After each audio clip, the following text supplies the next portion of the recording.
So here's another alternative Christmas lunch. Duck breast, very easy to cook, very simple to cook, takes away the stress of cooking turkey. And if you fancy cooking something a wee bit different this year, I think duck will probably be my second choice. Okay, so the ingredients for this recipe are pancetta. Could use streaky bacon. I like to use Italian pancetta. It's sweeter, not as salty. Savoy cabbage, nice young Savoy cabbage here, which we've cut into quarters and shredded. Butter for the potato. We're going to use a fondant potato today. To get the fondant potato, we're going to use a red rooster. One of my favourite potatoes, perfect for virtually everything. And then duck. The duck itself, these are Gressingham duck breasts and are available from most supermarkets now. And just see the quality of these duck breasts, really, really meaty, hardly any sinew on them, nicely trimmed up, and we've crisscrossed them so the heat cooks through the duck breast and makes it nice and crispy. So for the fondant potato, of course, we're using red roosters, my favourite potato of all, from Airdrie up here in Scotland. And we're just going to slice the potato into pieces, even pieces again, like so. And all we need to do very, very quickly, use a knife, and we're just going to trim the skin off around the potato. So you don't need to worry about buying cutters or silly things like that. Potatoes go in the pan with the butter, like so, nice and easy. Again, it's another very, very simple potato dish to do. We're going to brown them off, and then we're going to cook them in the oven for about 20 minutes or so. Again, the reason I've chosen this is because it can be done well ahead, and they're not going to dry out like a roast potato. Really, and lovely to serve the duck on top. So here are the fondant potatoes. They've had 20 minutes in the oven, about 190 degrees C. It's lovely golden colour. You can see the butter just gently frying away. Use a wee knife just to make sure they're cooked. These are gorgeous. Nice golden colour on both sides. And those are my fondant potatoes. So the cabbage, we've got a lovely, nice young Savoy cabbage here. Taking the leaves off, cut them into quarters, take out the root, and we shredded it nice and finely. But there's the pancetta. Nice pan on the stove, thick bottom saucepan here. I'm going to add the pancetta first to the pan. Pancetta has been cut into nice thin strips. That's cooking away. It's nicely. Nice hot pan to start with. It smells great. Again, you can use streaky bacon, that's fine. Just pre-cook it first so you get rid of the excess fat. Once that's been cooked off, we're going to add some of the cabbage. Enough for about 4 people, so the cabbage goes in. And you can see how nice and fine I've cut it. There we go. So it's a nice thinly shredded cabbage. Take a wee bit of time on it so you can see it makes a big, big difference. Turn the heat down, put the cabbage in, and we're going to let that sweat. This isn't frying, this is called sweating. So the heat's come down and it's just going to gently cook, and you can hear it. If it's making too much noise, it's too loud, it's got a chance it's going to burn.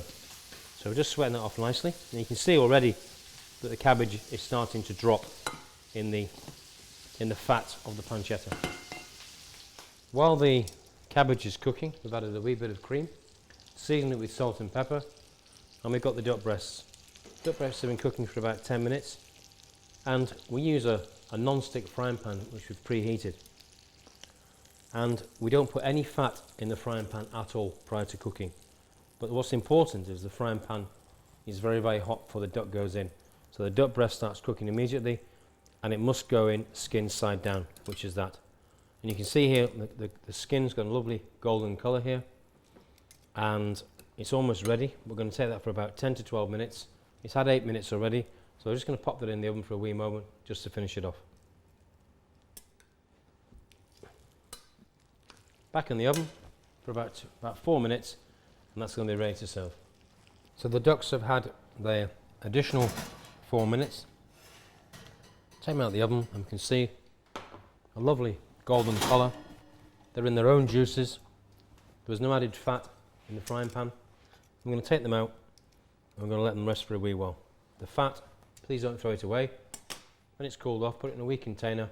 Fantastic for your next a lot of roast potatoes or smoked potatoes, or even when you're starting off your next roast. Absolutely delicious. Don't forget, when these pans come out of the oven, they are warm. We cloth over the side, prevent you picking up, which is what we do in the kitchen nearly every day, believe it or not. There's the duck ready. Now we're going to take the fondant potatoes out of the oven. These lovely golden potatoes that we showed you before. Now you can't tell me that they don't look appetizing. So there we go. Easier to do than a roast potato. Beautifully brown on both sides. They just look absolutely wonderful. And to serve the duck, very, very easy indeed. We'll take some of the cabbage, which we cooked before, and you can see the cream is reduced with all those lovely cooking juices. It's nice and moist. Put a bit of cabbage in the middle of the plate. This is a very, very easy way to present food. Spread that around like so. I'm going to take a fondant potato. Don't forget, pan handle, it's really quite warm. I'm going to bury a fondant potato in the middle of the cabbage and the duck. Here's a beautiful duck breast. Just look at these, lovely golden colour, nice and juicy. So we're going to slice the duck, and this should do 2 people unless you've got some very, very greedy guests on Christmas Day. Just slice the end bit off. I'm going to retaste. Wonderful, trust me. And we're going to slice that. It's nice and juicy. I'm not saying to anybody watching this the duck has to be pink or medium or well done. It's entirely up to yourselves. It's about personal choice. If you like your duck well done, leave it in the oven for 15 minutes and just let it rest. And I guarantee with these duck breasts, it's still going to be nice and juicy. Unless they're very, very greedy, you should get 2 good portions out of this duck breast. Just slicing it across on a nice angle. You can see how nice and juicy it is. That's lovely. That's perfectly cooked for me. Another wee slice out of here, and I'm going to arrange it on top of the potato. So pick your duck up. What we need to do is just gently put that on top of the potato like so. A little bit of gravy around the side. There we are. And that for me is a perfect alternative to turkey on Christmas Day.